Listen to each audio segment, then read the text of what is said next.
This headline pretty much speaks for itself. Rhino poacher killed by elephant and eaten by lions, officials say, straight from the New York Times. Basic facts are he went in to poach rhinos, got killed by elephants, eaten by lions. Doesn't really get any more complicated than that. So we thought we'd talk about this. And for me, I think the really interesting irony of the story is not just the mild humor, but also the way that it's structured to make us intentionally think that like maybe he deserved to die because he was a poacher. Also, I think there's some other questions that it raises that if you think about it a little bit, um, this is more important on the surface, on the whole, than just the simple fact of the poachers, and I think it's kind of belies some other issues. So, and that to begin that, I guess what I want to know is how do you feel about the poacher's death and whether or not we should feel bad for him dying. I'm able to appreciate the poetic justice of it immediately. So the knee jerk reaction, the carnal reaction, is one of good. One less piece of shit in the world. One less person committing crimes, which, I mean, being a poacher would not be worthwhile unless you were killing something that was rare and beautiful. And so the very nature of it, I think, is heinous in a way that few reprehensible acts are that vile, I think, with the exception of there are some things that are more vile that are in a different type of category. I don't want to say that I would compare it to like a rapist or a mass murderer, but certainly like I do feel like the idea of going and killing something that is ostensibly one of the last of its kind, that's definitely as bad as killing a person. It's of equal horror to me. And so then to the second question. So the first question is, I'm glad they're dead. And then, should I feel that way? Yes? Ostensibly, Yes? Isn't that good? I don't know. And that's I think initially when I read the story, yes, I felt like yes, this is a good thing. However, on doing a little bit of reading, it turns out that according to a report published by the United Nations, that a lot of the causes for poaching are bad government, bad economy, lack of jobs, a culture that aggrandizes and sets up this hunting as this social echelon of elites that because you're a hunter, you're a great provider. Um, and so it's hard for me to directly blame the poacher because in a lot of cases they're just they're doing what they can to survive. However, there's other ways they could have done that. You know what I mean? There's other species, there's other markets, there's other things that support that better than killing rhinos. Um, Even if they're still killing wildlife and protected populations, there's other populations that can sustain that burden more than rhinos. So it's hard for me to fall on a side of where we should feel about it because I don't know that specific individual is wholly responsible for the evils of his actions. All right, let me Um, jump in. So there's an idea that I don't like that is present here. And it says that if I was starving in a forest and a creature came along that was the last of its kind, it doesn't matter because I'm a human and I get to survive no matter what. And so not only will most people say it's okay for me to kill and eat that animal, but also they will tell you that you wouldn't be able not to. Your instincts would take over and you wouldn't be able to stop yourself. And my response to that is twofold. So the second premise, the second part of it is a lie, because of course you can. We've talked about this before. There were monks who literally lit themselves on fire and died intentionally and didn't even scream. That's factual, like that happened. So the idea that you couldn't choose to starve to death, uh, as opposed to killing like the last super elite rare fox or some other creature. That's not true. It's an issue of willpower, certainly. And then the first part of the idea is that you ought to do it. You ought to survive because you're a human, and therefore your life is inherently more valuable, not only than the life of the creature that you would be eating, but it's also more valuable than the existence of that creature's species. And I reject the lie that was the second part inherently because it's a lie, so I just toss that aside. Like, it's not true, so I reject it. And the first part, I disagree. I don't think that it is true that I ought to be able to kill that rare animal just so that I can survive. And so I think once I've established that that's my position on that issue, the next move that I would make is to say that it is not the same. I don't blame a thief who steals bread from a Walmart to feed their kids. But I don't think this is not the same type of thing. This is so different, I think, from that basic idea of like it's okay to commit a crime in the service of directly feeding your family, or because you have to, because people are relying on you for their sustenance or for the rent or for whatever. I agree that, like, in a certain sense, it's admissible to buck against the laws of the state to do so and to infringe on the petty rights, I guess I would call them. It's not a technical term, but I would say it's all right to steal a loaf of bread from somebody that you know it's not going to mean that their kids can't eat by the loss of the bread. But in the sense of killing a rare creature so that you can have money to feed your family, you're not just taking something from someone that can afford to lose a thing, or breaking a law that doesn't make a whole lot of sense, or that is intentionally racist or bigoted or whatever.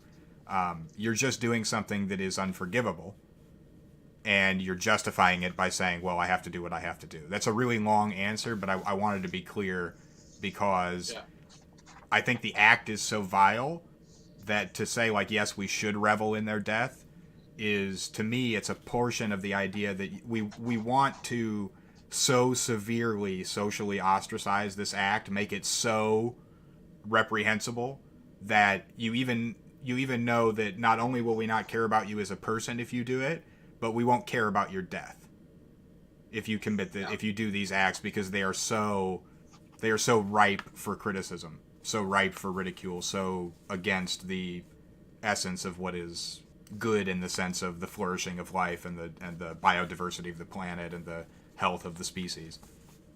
Yeah. Your turn.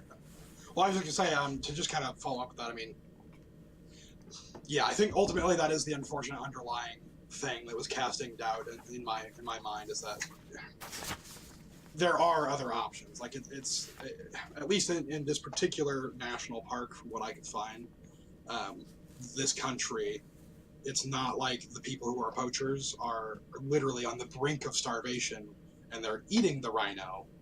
It's funded militia-like groups using military-style weapons, be it ARs or AKs or whatever, to go in, kill a rhino, hack off its horn, and leave the body to rot. They don't even eat it. Well, that's why I framed it the way that I did, was to establish the way that I feel is consistent, even if they are on the brink of starvation.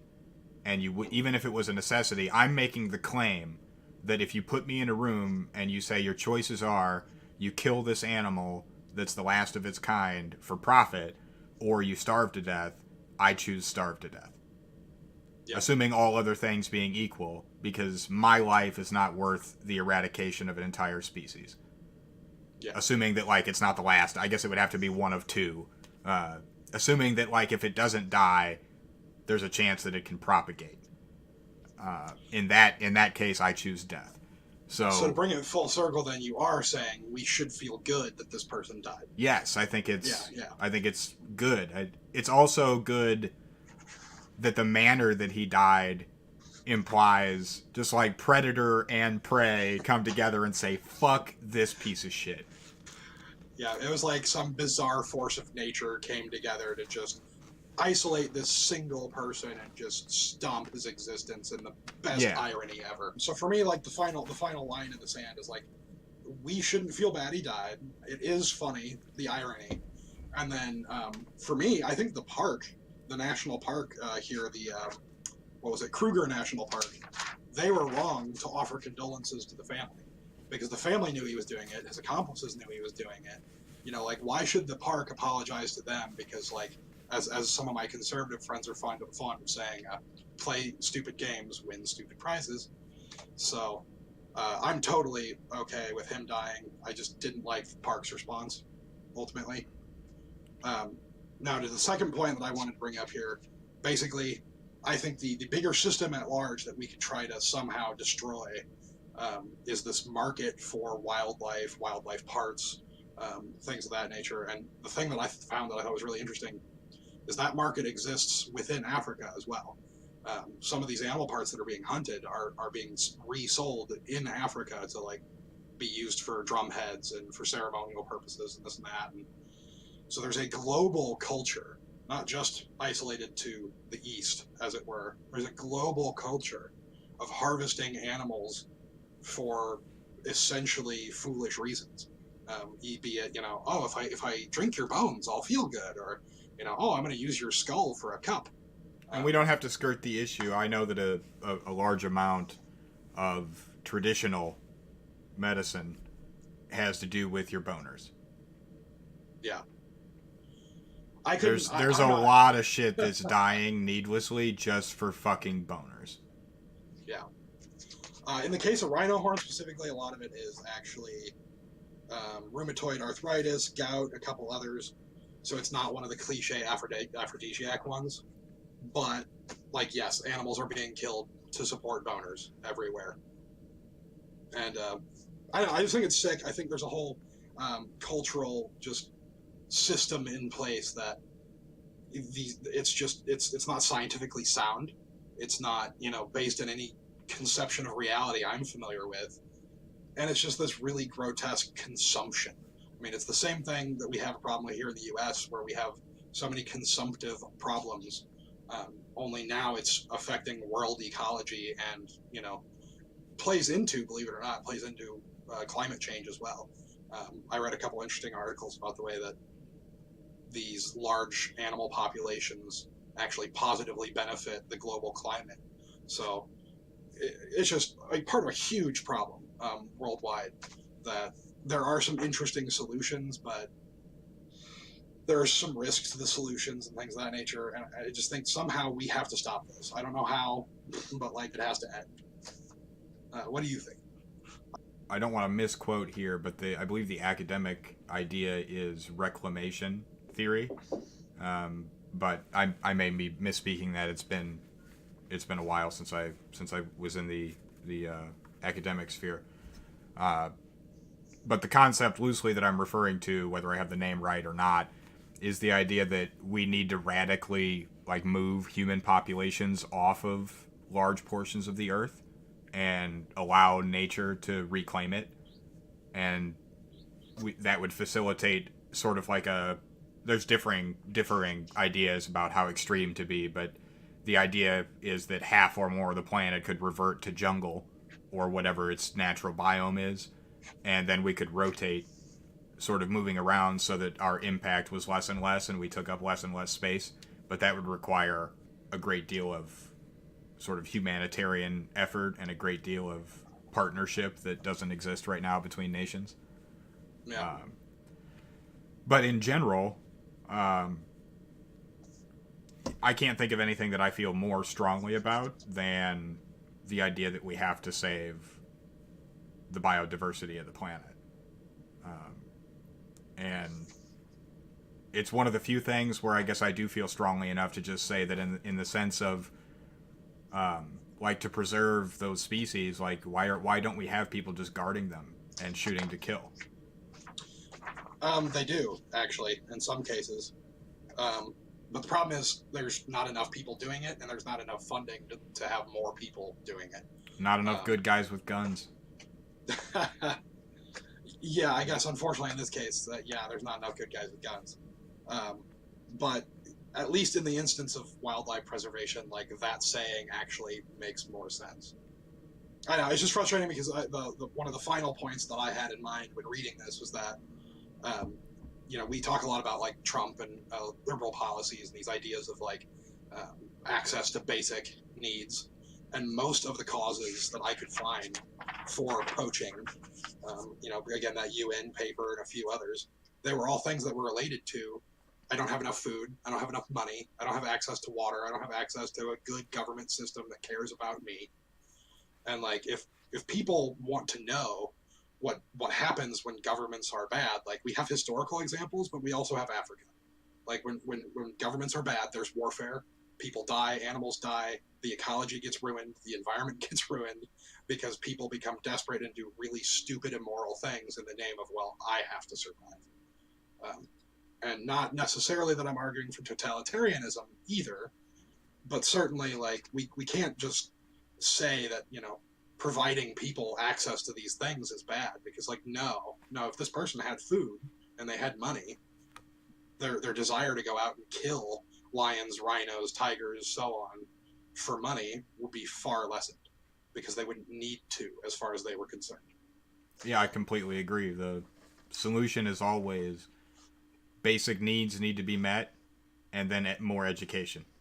That's Yeah. the answer everywhere. And the other most powerful thing that you can do is empower women.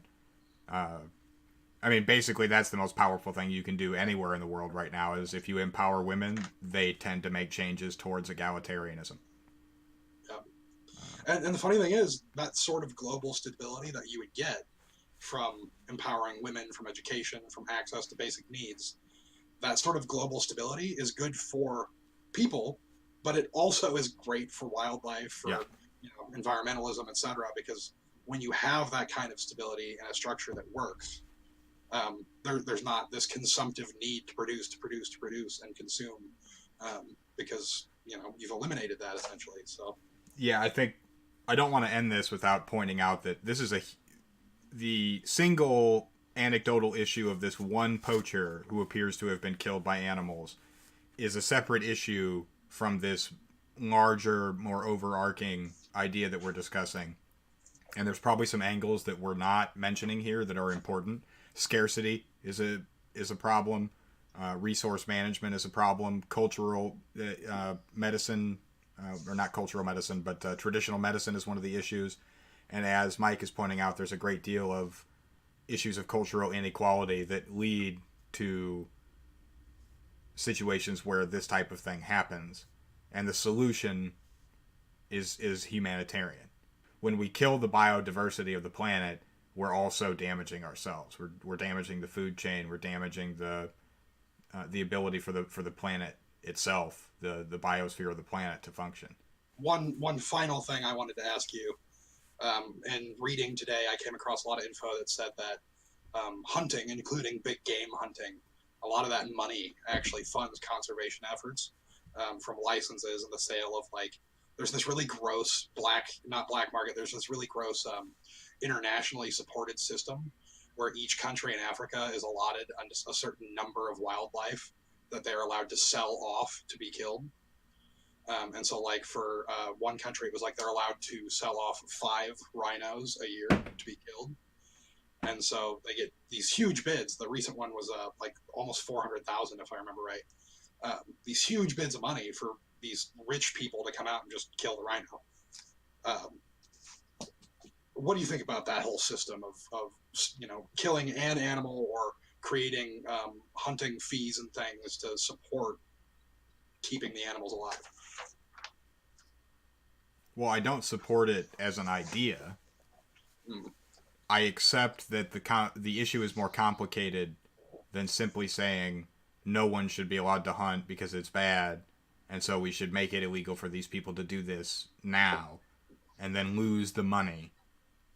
And so there, because basically it's set up as though what you're effectively saying is we have to allow these practices because there's no other way that we would get that money. And my response is we should just fucking take the money from rich pricks and fund these things anyway. We should have a stake if we can justify to the American people almost 2 decades of war in the Middle East and say, like, it's not because of oil or our interests in the world. It's because we hate terrorism. And if we buy that, then surely we can come up with a few $1 million here and there to help fund, like fucking save species from eradication. So I reject the premise that, like, we have to keep the system as it is, because if we don't, then the money won't come from anywhere. But beyond that, what a piece of shit you must be. What a pile of human refuse you would have to be to think, I'm so rich that I can afford to spend $400,000 on something. I could just give this country the money and tell them to protect the rhino, but I want to kill it. So I'm going to pay the money and go there just to kill this rare creature. There's a more gross idea, because the people that are sitting there saying that this is okay, if we think of money as power, as you and I have talked about personally here, we're saying that it's okay that this person chooses to utilize their power to do something that impacts the entire global climate in a way that we can't, in every instance, we can't prove it's being beneficial. Sometimes this money isn't getting funneled to sometimes the money is not getting funneled to conservative means to save these animals. Sometimes it's just being pocketed by rich a-holes. And we just don't have enough control or evidence that this is required to save these animals. Screw that. Just give us the money to save the animals. Like, don't kill the thing. Yeah, if someone has enough money to spend $400,000 to go kill a rare creature in Africa for fun, even if they say to themselves, well, the money goes to a decent cause, you don't deserve to have your money. You don't deserve it.